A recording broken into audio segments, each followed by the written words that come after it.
안녕하세요. 로열TV 열입니다. 오늘은 정말 모시기 어려운 분을 모시고서 이렇게 인터뷰를 한번 해볼까 해요. 사실 코로나 때문에 개별 입설이랑 공동 입설을 진행할 수가 없었잖아요. 그래서 학교별로 교수님에 대한 질문을 하시고 싶은 분이 많으신 것 같아요. 그런데 이런 자리가 사실 마련하기 어렵다 보니까 제가 직접 인터뷰 요청을 드렸는데 정말 너무 흔쾌히 승낙을 해주셨어요. 그래서 이렇게 어렵게 모신 저희 교수님이십니다. 간단하게 소개해 주시면 될 것 같아요. 안녕하세요. 저는 경북대학교 로스쿨에서 공법 실무를 담당하고 있는 성중탁 교수라고 합니다. 이렇게 우리 로스쿨 신입생이 너무 큰 인재입니다. 저는 우리 학교 홍보를 위해서 이렇게 사실 조금 망설였지만 그래도 대승적으로 우리 학교뿐만 아니라 전국의 로스쿨을 준비하는 수험생 여러분들에게 조금이나마 도움이 되고자 이렇게 인터뷰에 응하게 되었습니다. 반갑습니다. 저는 총 3가지의 챕터를 준비를 해왔고요. 우선 첫 번째로는 경북대 로스쿨 관련 질문, 두 번째로는 경북대 로스쿨에 관한 여러 가지 소문이 있는데 거기에 대한 해명을 해주실 거예요. 그리고 세 번째 챕터로는 경북대 로스쿨 입시 관련 질문을 해드릴 건데 사실 많은 분들이 이 부분을 가장 궁금해 하실 것 같아요. 이렇게 총 3개의 챕터를 준비를 했고요. 하나씩 질문 드리도록 하겠습니다. 우선 첫 번째 챕터인 경북대 로스쿨에 대해서 소개를 해주시면 될 것 같은데 교수님이 생각하시는 경북대 로스쿨만의 메리트는 어떤 게 있을까요? 여러분들도 다 알고 계시겠지만 우리 경북대 로스쿨은 전통적으로 로스쿨 되기 이전부터 경북대학은 그 법조 직역에서 상당한 동문 파워를 가지고 있고요. 옛날 말이라고 하면 좀 우습게 들릴지 모르지만 예전에는 한강 이남, 서울대를 제외한 나머지 대학 중에서 법과대학 중에서 최고의 위상을 달리던 학교였습니다. 그러한 전통이 남아있기 때문에 지금에도 서울고검장이나 이렇게 서울고등법원 부장 판사나 얼마 전에 헌법재판관 등의 고위법조인도 많이 예전에는 대법관도 배출한 적도 있고요. 그런 우수한 선배들을 많이 배출한 만큼 기반이 탄탄하고 그리고 무엇보다도 대형 로스쿨이죠.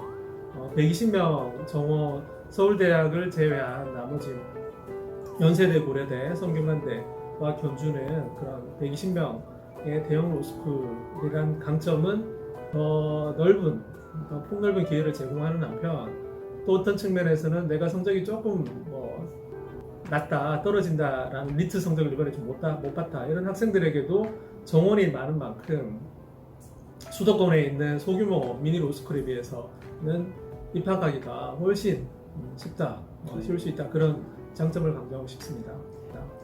그러면은 그런 훌륭한 선배님들을 배출할 수 있었던 경북대 로스쿨만의 커리큘럼이나 특징 같은 게 따로 있을까요? 전국 로스쿨이 다 그렇게 경쟁하는 만큼 거기서 살아남아야 되니까 거기서 좀 더 이제 그 다른 로스쿨보다 우리가 더 우수하게 학생들 관리도 잘해주고 변호사 시험을 대비한 그 교수님들의 강의뿐만 아니라 나머지 여러 가지 요소가 있겠죠. 좋은 환경의 열람실을 제공한다든지 아니면 그런 그 학업 여건, 학력이 신장될 수 있는 여건을 제공하는 측면에서 우리 학교는 코로나 시국에도 불구하고 저희는 관리를 잘한 덕택에 철저하게 방역 수칙을 준수하면서도 그렇게 학생들한테 좀 다른 로스쿨에 비해서 열람실이라든지 도서관 같은 걸 좀 유도리 있게 개방하는 그런 정책을 펼쳤거든요. 그런 점들은 이만큼 우리 경북대 로스쿨이 로스쿨 학생들에게도 우리 학교가 이렇게 우리한테 관심을 가져주고 신경을 써주구나 이런 좋은 인상을 주었다고 생각됩니다.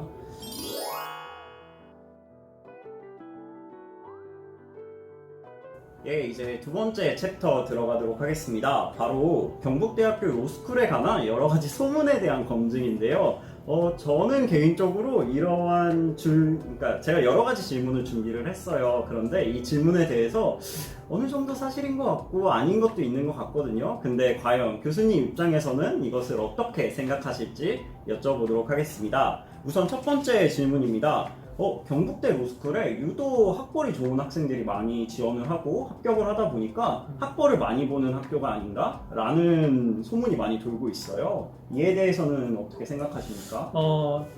제가 이제 요거는 이제 아까 자막에서 네. 제 이제 교수 개인의 사견임을 전제로 아마 그걸 달 것 같습니다. 근데 제가 이 질문지를 받고는 뭐 전혀 사실 묵은 사실이 아닌 것들이 많이 있더라고요.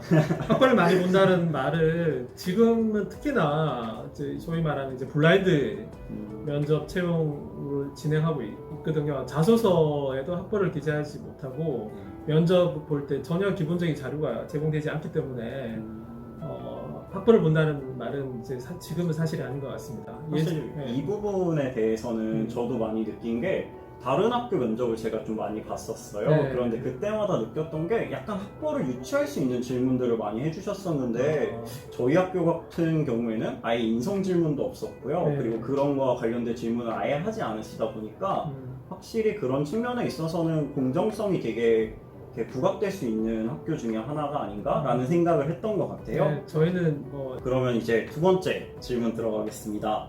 경북대학교가 사실 정량 위주의 대학이라는 이야기들이 많아요. 그러다 보니까 면접이나 자소서를 아무리 열심히 준비해도 뒤집기 어렵다라는 이야기가 많거든요. 이런 거에 대해서는 어떻게 생각하세요? 정량이 예전보다는 좀 중요해진 건 맞아요.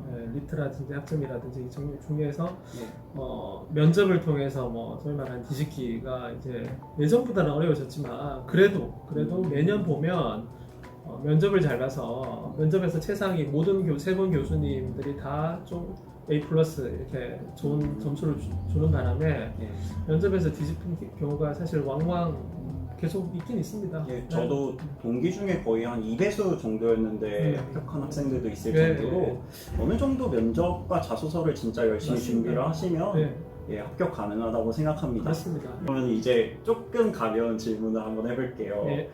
제가 지금 입학하고 나서 너무 크게 느낀 건데 주변에 남학생밖에 없는 것 같아요. 왜 경북대학교는 여학생을 그렇게 뽑지 않는 걸까요? 아닌데 저희 그건 여학생 남학생 비율은 아마 이제 어떤 뭐 공식적인 통계 자료에서 다 공지가 되는 걸로 알고 있습니다. 저희가 6대4 정도 아닌가요? 맞는 것 같은데 약간 7대 3처럼 느껴질 때가 있어요. 그러면 그 여학생들이 학교에 지금 잘 안 오는, 특히 이번에 또 신입생의 경우에는 코로나가 겹쳐서 대면 수업을 못하다 보니까. 그럼 현실적으로 그냥 로스쿨 지원하는 그냥 성비 그 정도로 뽑는다라는 말씀이신 거죠?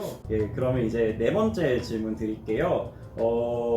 제가 느낀 건데 경북대학교 면접을 보면서 사실 보수적으로 대답을 했을 때 교수님들의 반응이 더 좋았었거든요. 그런 거는 어떻게 생각하세요? 이것도 전혀 사실 무근이라고 제가 잊어봤습니다. 저희 오히려 저는 조금 긍정스러운 게 이제 예전에 이제 일반 전국적인 인지도 측면에서 볼 때 대구 경북의 TK는 보수가 지나치게 좀 강성이지 않느냐. 그래서 우리 이제 결국도 그런 질문을 한 그런 사정이 조금 이렇게 우려스럽게 보이는데 전혀 그렇지 않고요. 우리 교수님들 중에서 오히려 이념적으로는 되게 리버럴을 하신 분들이 훨씬 많고요. 그리고 저도 벌써 지금 면접을 8년째 봤잖아요. 8번 이렇게 봤는데 보수적인 답변한다고 해서 좋은 이미지, 저는 그런 거 느낀 거 없고 제 주변에도 그러신 것 같고 오히려 그 답변할 때 조금 더 창의적이지만 창의적이란 말 중에는 이제 전혀 엉뚱한 거는 또 교수님들이 아니면 변호사나 판사 검사님들이 면접관인 거죠. 그러니까 그분들이 이 학생을 아예 터무니없이 그렇게 해버리면 좋지 않은 점수를 받지만 논리적이면서도 근거가 있는 합리적인 답변이면 진보적이어도 괜찮다라는 근거가 있으면 오히려 조금 더 다른 학생들과 천편일률적이지 않고 오히려 창의적인 답변을 하는 학생한테 더 눈길이 가죠. 그러면은 여러분들도 면접을 준비하실 때 다양한 방향으로 준비를 하시면 될 것 같습니다. 그러면 이제 다섯 번째 질문이죠. 경북대학교가 IT 특성화 학교다 보니까 많은 분들이 자기소개서를 준비할 때 그것을 꼭 넣고 싶어 하시는 분들이 많아요. 혹시 이게 도움이 될까요? 저 그런 질문 정말 많이 받았거든요. 내년 입학 설명회 이제 갈 때마다 경북대학교는 IT 특성화 대학이니까 그런 걸 강조하거나 없는 것도 집어넣어야 되는 거 아닌가요? 이렇게 질문을 많이 하셨는데 그 학생이 개별적으로 그런 관련성이 있으면 그게 대해서 담백하게 이렇게 집어넣는 건 맞지만 자기가 전혀 사실과 다르게 자기는 IT 전공이나 아니면 경험도 없는데 억지로 그렇게 하는 것은 오히려 마이너스로 작용하지 않을까. 그러니까 괜히 의미 없는 걸 네. 이렇게 집어넣어가지고 네. 있는 것처럼 할 필요는 없다라는 말씀이신 거죠. 예. 그럼 이제 이번 챕터의 마지막 질문인데요. 이거는 조금 좀 음모론 같은 얘기예요. 네. 논술 채점이 이전에는 개별 채점으로 들어갔었는데 이제 공동 채점으로 하는 학교들이 많아졌잖아요. 그럼에도 불구하고 학교에서 따로 점수를 매긴다. 논술에서 뭐 예를 들어서 학벌이나 아니면은 뭐 추가 점수 같은 것을 논술에다 반영을 한다라는 이야기가 있어요. 이게 사실 뭐 근거는 없는 얘기지만 학생들의 불안 심리가 충분히 반영된 이야기인 것 같거든요. 예. 예, 이거에 대해서는 어떻게 생각하시나요? 이것도 저희는 전혀 그렇지 않습니다. 예전에 비해서 사실 논술 그 비중은 사실 정말 거의 다른 그 좌우가 되지 않을 정도로 그렇게 미미한 그리고 평준화된 아예 논술에서 백지라든지 전혀 엉뚱한 그 답안지를 제출하지 않은 이상 이렇게 배점 차이도 그렇게 많지 않고 네, 저는 그렇게 알고 있습니다. 그러면 오히려 논술 자체에서는 큰 점수가 반영되지 않을 수도 있다라는 그렇죠. 얘기를 네. 하시는 거죠. 네. 아, 그렇군요. 예. 그러면 이렇게 해서 사실 경북대 로스쿨에 관한 여러 가지 소문들에 대해서 답변을 들어봤는데요. 예, 여러분들도 사실 더 많은 궁금한 점들이 많이 있을 거라고 생각이 돼요. 그래도 뭐 이 정도 검증했으면 되지 않았을까라는 예, 조그마한 생각을 하고 있습니다. 예, 그래서 두 번째 챕터 여기서 마무리하도록 하겠습니다.